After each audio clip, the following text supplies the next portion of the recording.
da Bíblia Sagrada é o amor de Deus. Aleluia, Deus. A mais difícil de ser pregada. Louvado seja o nome do Senhor. É essa mensagem do amor de Deus. Mas também é a mensagem mais impactante. A mensagem da cruz, do vitupério de Cristo, do sofrimento de Cristo. Louvado seja o nome do Senhor. Glória a Deus. Louvado seja o nome do Senhor. Esse versículo do capítulo 3, do verso 16 do Evangelho de João é o texto de ouro de toda a Bíblia. Outros pregadores dizem que é o resumo de toda a Bíblia. Porque Deus amou o pecador, o homem, de tal maneira que deu seu Filho unigênito, para que todo aquele que nele crê não pereça, mas tenha a vida eterna.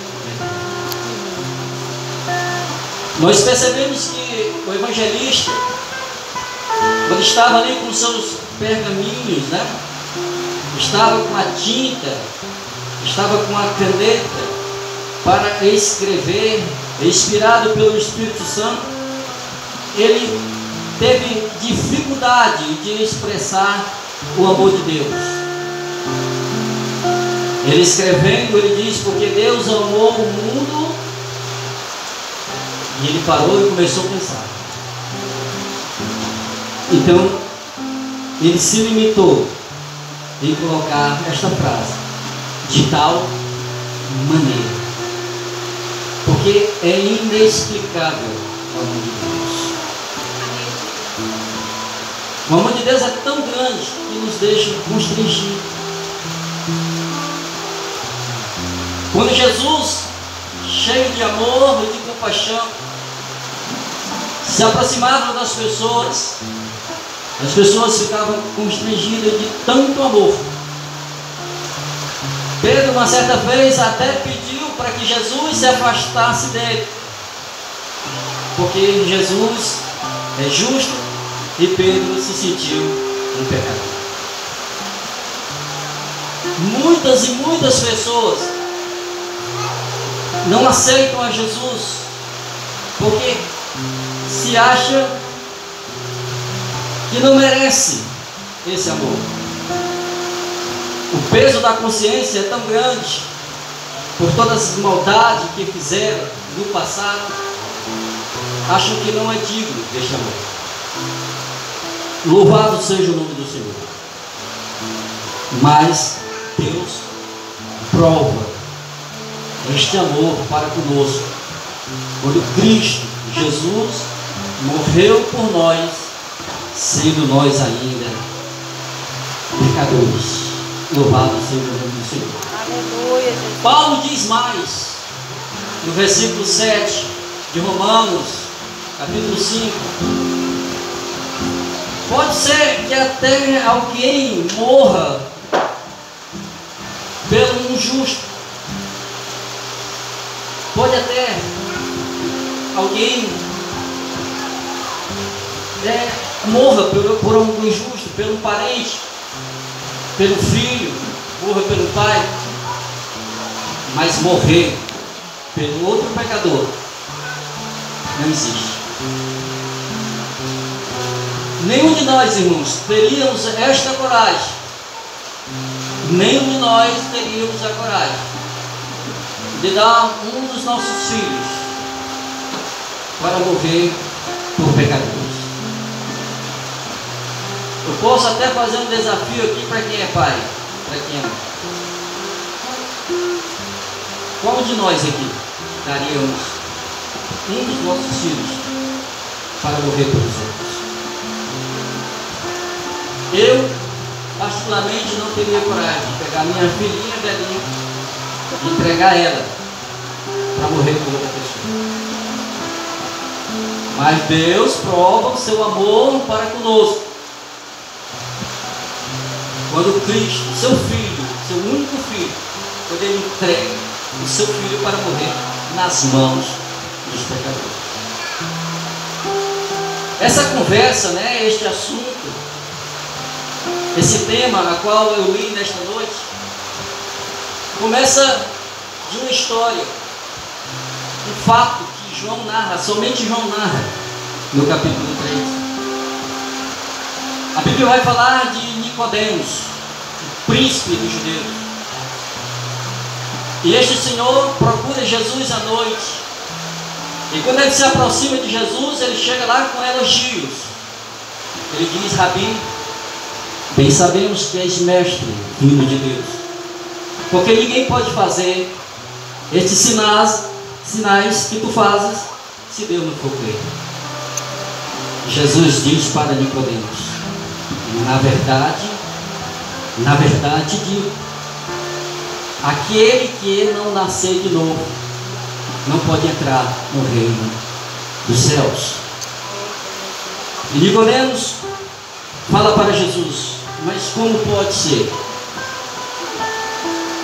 Eu sendo já um homem velho, nascer novamente, porventura, poderei então entrar no ventre de minha mãe e nascer de novo? Jesus diz: na verdade digo, aquele que não nascer da água e do Espírito não pode ver o reino de Deus. E não te admires Deus te ter dito isto, porque o vento sopra onde quer, ninguém sabe para onde ele vai, nem de onde vem. Assim é todo aquele que é nascido do Espírito. Porque quem é nascido da carne é da carne, quem é nascido do Espírito é do Espírito. Mas Nicodemos continua não entendendo. Mas como pode ser? E Jesus fala para ele: admiro de você, vencedor da lei, não está entendendo o que eu estou falando. Louvado seja o nome do Senhor. Assim como Moisés levantou a serpente no deserto, assim importa que o Filho do Homem seja levantado, para que todo aquele que nele crê não pereça, mas que tenha vida eterna. Porque Deus amou o mundo de tal maneira que deu seu Filho unigênito, para que todo aquele que nele crê não pereça, mas que tenha vida eterna. Porque aquele que crê no Filho não é condenado, porquanto aquele que não crê no Filho já está condenado, porque não crê no unigênito Filho de Deus. E a condenação é esta, que a luz veio ao mundo, e os homens amaram mais as trevas do que a luz, porque suas obras eram más. Mas todo aquele que pratica o mal aborrece a luz e não vem para a luz, a fim de que suas obras não sejam manifestas. Louvado seja o nome do Senhor. Mas aquele que pratica a verdade, este vem para a luz, a fim de que suas obras sejam reveladas, porque elas são feitas em Deus. Foram essas palavras que Jesus transmitira para Nicodemos. E nós sabemos que Nicodemos na Bíblia Sagrada é mencionado por 3 vezes no Evangelho de João. E ele foi um crente secreto, porque ele creu no seu coração e ele se converteu. Louvado seja o nome do Senhor, a Jesus. Ele passou a crer em Jesus Cristo. Louvado seja o nome do Senhor. O amor de Jesus Cristo que ele passara para Nicodemos naquela ocasião, no momento ele não interpretou, no momento ele não assimilou o que Jesus estava passando, mas como ele observava, como ele sempre estava atento, mesmo ele fazendo parte da cúpula dos fariseus, que era formado por 70 rabinos.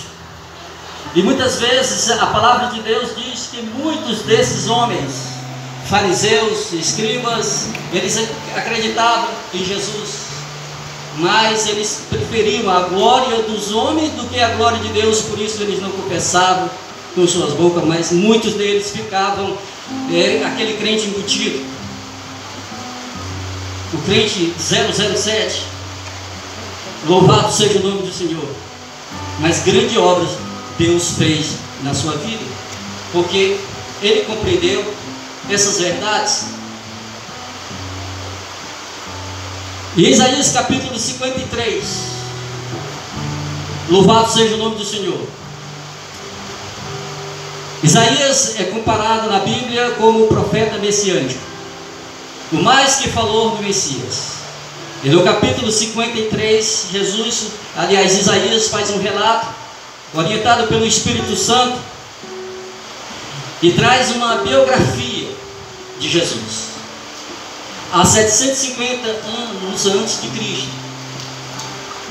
Isaías, inspirado pelo Espírito Santo, escrevia ali nos seus pergaminhos também. E ele escreveu desta forma: quem deu crédito à nossa pregação, e a quem se estendeu o braço do Senhor, porque foi subindo como renovo perante ele, como uma raiz em terra seca, não tinha aparência. E no relato vai falar que os homens olhavam para ele e nenhuma beleza víamos para o que desejassem. Era desprezado, o mais indigno dos homens, homem de dores, um de qual os homens escondiam o seu rosto. Mas verdadeiramente ele levou sobre si as nossas dores, ele levou sobre si as nossas enfermidades, e o castigo que nos traz a paz estava sobre ele, e pelas suas pisaduras fomos sarados. Louvado seja o nome do Senhor. E 750 anos depois, nasce Jesus em Belém. Jesus já nasceu fugindo,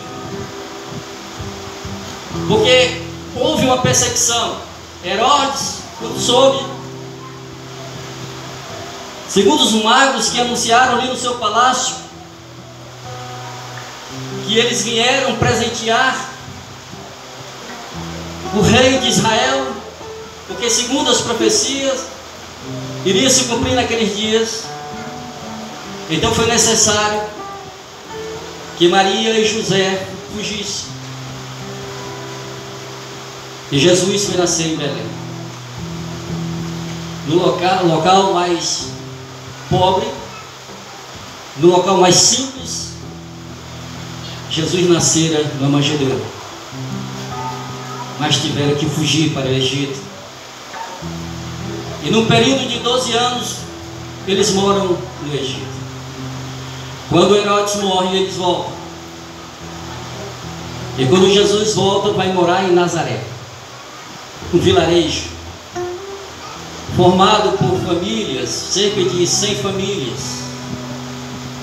E Jesus, não diferente de nenhum judeu, como criança, adolescente e jovem, Jesus praticou tudo aquilo que a lei ordenava. Uma criança, aos seus 5 anos de idade, ele já começava a estudar o Torá, que hoje nós conhecemos como os Pentateucos, que é Gênesis, Êxodo, Levítico, Números e Deuteronômio. Até os seus 12 anos de idade, todo judeu, ele era obrigado a conhecer a Torá, citar a Torá com perfeição. E dos seus 12 a 14 anos, eles tinham que conhecer todas as escrituras, todos os livros das escrituras sagradas, os livros históricos, os poéticos e os proféticos. Mas aos 14 anos de idade, ele deveria fazer então uma escolha: ou continuar nos pés de um rabino, ou exercer a função dos seus pais. Jesus, ele preferiu exercer a função do seu pai José, que era carpinteiro. Muita gente pensa que Jesus era marceneiro. Ele não fabricava bancos, mesas, não. Carpinteiro. Eles construíam casa, trabalhavam com a madeira bruta. E Jesus tinha suas ferramentas, né? Jesus tinha os seus pregos, seu martelo e sua madeira. Exatamente os 3 instrumentos que foi utilizado nele na cruz. Agora Jesus completa 30 anos de idade e vai exercer a sua chamada, o seu ministério. Porque segundo a lei, o homem judeu só poderia exercer seu ministério após seus 30 anos de idade. O jovem Galileu abandona ali as suas ferramentas e vai em direção ao Rio Jordão. E quando ele vai se aproximando do Rio Jordão, está outro personagem chamado João Batista, que pregava: arrependei-vos, porque é chegado o reino dos céus. E de longe ele avista Jesus se aproximando. Louvado seja o nome do Senhor. Ali ele sente a presença de Deus, da divindade, porque toda a divindade estava incorporada em Jesus. Aleluia. Lembro-me agora, quando Maria vai até a casa da sua prima Isabel, porque João Batista, ele é mais velho do que Jesus 6 meses. E João Batista já um feto no ventre de sua mãe, e Jesus apenas um embrião no ventre de Maria. Mas foi o suficiente de João Batista pular dentro do ventre de sua mãe, sentindo a presença do Filho de Deus. Aleluia, Deus.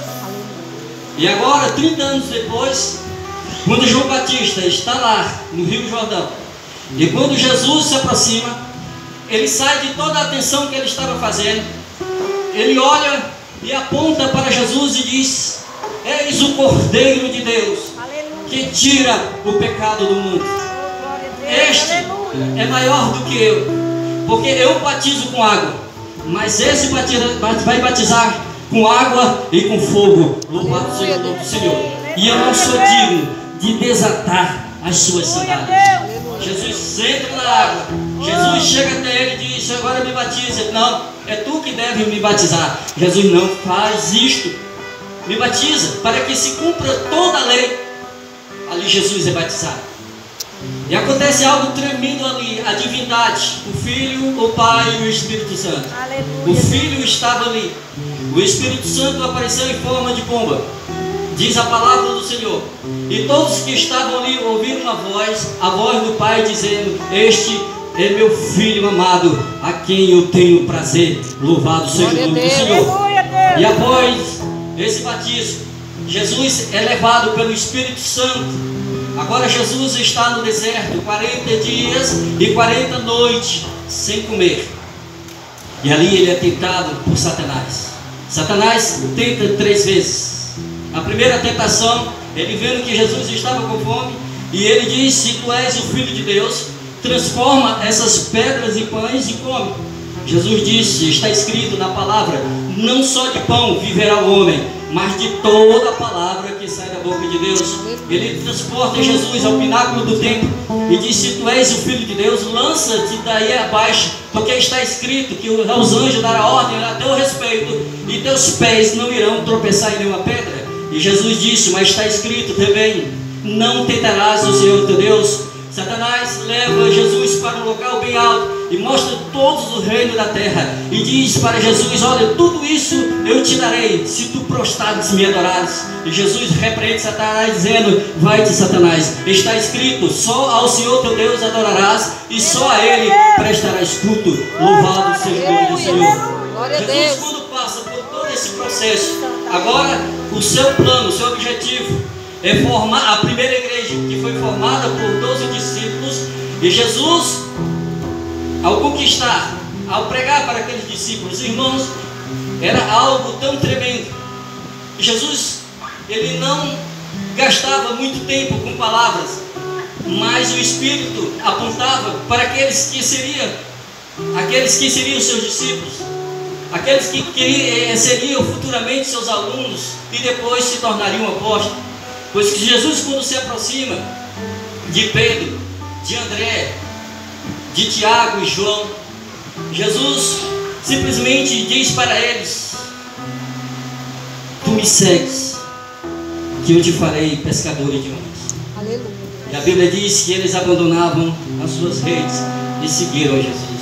Aleluia. Jesus foi até Mateus, um cobrador de impostos, e de frente dele disse: levanta e me segue. A Bíblia diz que Mateus seguiu. E assim Jesus foi tendo encontro com Bartolomeu, com Filipe. Jesus foi tendo encontro com Judas Iscariote, Judas Tadeu, Simeão e outros tantos, formando o número de 12. E ali Jesus começa o seu ministério.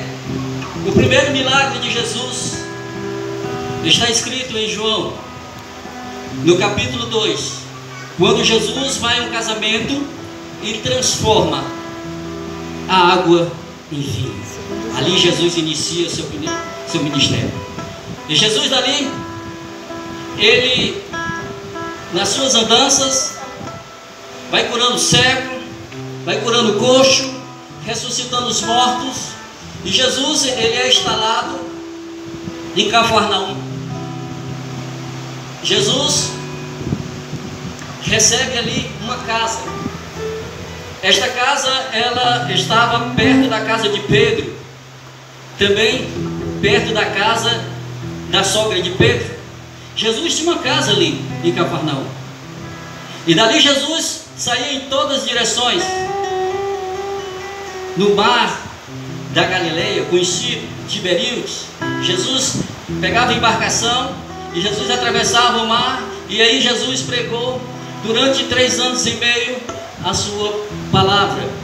Jesus falava por parábolas, e para que muitos dos que tinham olhos não vissem, e tinham ouvido, mas não ouvissem. Louvado seja o nome do Senhor. Porque Jesus dizia: porque o reino de Deus é dado a conhecer aos meus pequeninos. Louvado seja o nome do Senhor. E assim Jesus foi pregando a palavra, até que chega o dia da última ceia. Louvado seja o nome do Senhor. A última ceia que Jesus realizou. E ali Jesus com os discípulos, Jesus tem um momento muito especial e começa já a repassar para eles o que estava prestes a acontecer. Louvado seja o nome do Senhor. E Jesus, ele pega um pão e ele parte o pão, e ele divide aquele pão para os 12 discípulos, dizendo: este é meu corpo, que é repartido por vós. Comei. Louvado seja o nome do Senhor. E ele pegando o cálice e se dividindo entre eles, diz: este é meu sangue, que será derramado por vós. Bebei. Louvado seja o nome do Senhor até a minha vida. E ali Jesus, olhando para aqueles discípulos, diz para ele: ó, um de vocês há de me trair. E Pedro começa a indagar: sou eu, Senhor? Tiago diz: sou eu. E Judas no final diz: sou eu? Sim. Tu dizes.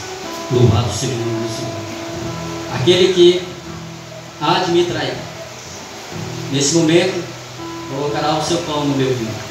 E foi no momento que Judas colocou ali. E Jesus se levanta. Jesus vira-se para ele e diz: agora tu vai e fazes o que tu deves fazer. Os discípulos que estavam ao redor pensavam que Jesus estava falando sobre os pobres, porque Judas era o que tinha a bolsa, era o tesoureiro de Jesus. Mas naquele momento, quando Jesus fala: vai e fazes o que tens de fazer, Jesus não estava falando simplesmente para Judas. Jesus estava falando para o próprio Satanás. Louvado seja o nome do Senhor. E dali Jesus vai para o horto. Horto, um pequeno monte, que é conhecido como Getsemane. Ali havia muitas oliveiras. E Jesus sempre gostava de fazer vigília ali. Glória a Deus. Nunca ninguém, irmão, orou tanto como Jesus. No começo da minha fé, quando eu comecei a ler a Bíblia e vi que o Filho de Deus orava muito, eu dizia: por que Jesus orava tanto? Ele não precisa. Ele é o Filho de Deus. Jesus foi tentado de todas as formas, mas nunca pecou. Por que Jesus orava? Louvado seja o nome do Senhor. E alguém disse para mim, ele orava, Vanderlei, para dar exemplo. Glória a Deus. Mas não é. Glória a Deus. Porque muitas vezes a gente confunde oração. Oração, irmãos, não é só aquele momento a qual nós estamos passando por tribulação, angústia, perseguição, necessidade. A oração não está relativa a isso. É isso também, mas não é. Oração, irmão, é conversar com Deus. Oração é se relacionar com Deus. Glória a Deus. Quando nós oramos, não é só para pedir, não, irmãos. Infelizmente tem irmãos que só oram quando estão precisando pedir. Oração é conversar. Aleluia. Jesus conversava muito com o Pai. Louvado seja o nome do Senhor. Aleluia, Jesus. Agora, essa oração no Getsêmani, lá no horto, não era uma oração qualquer. A oração mais difícil que Jesus teve. E ele levou consigo Pedro, João e Tiago, os mais íntimos. Jesus levou para orar com ele. E eles foram na primeira vigília. Para quem não sabe, a primeira vigília é de 6 às 9. A segunda vigília de 9 à meia-noite. A terceira de meia-noite às 3 horas. A última vigília de 3 horas às 6 da manhã. E na primeira vigília, quando Jesus se afasta um pouco dos discípulos e deixa os discípulos orando à parte, Jesus, quando se ajoelha para falar com o Pai, vai logo entrando numa profunda angústia. Diz o texto que ele se emociona de uma tal maneira que a sua oração é esta: Pai, se possível for, passa de mim este cálice. Jesus, naquele momento, ele sente, irmão, tudo que ele ia passar. Jesus sente angústia, porque é um momento crucial, o momento principal, o motivo dele ter vindo dos céus à terra. Louvado seja o nome do Senhor. Porque ali ele presencia todo o seu martírio, todas as dores, os açoites, a cruz pesada, o desprezo moral. E ali ele, como um homem, ele faz essa oração: Pai, se possível for, afasta de mim este cálice. Louvado seja o nome do Senhor. Quando nós, irmãos, estivermos passando uma prova, lembre-se de uma coisa: a Bíblia diz que Deus não nos prova além de nossas forças. Nenhum de nós, nem um ser humano, nem um profeta, nem um homem de Deus seria capaz de suportar o que Cristo suportou.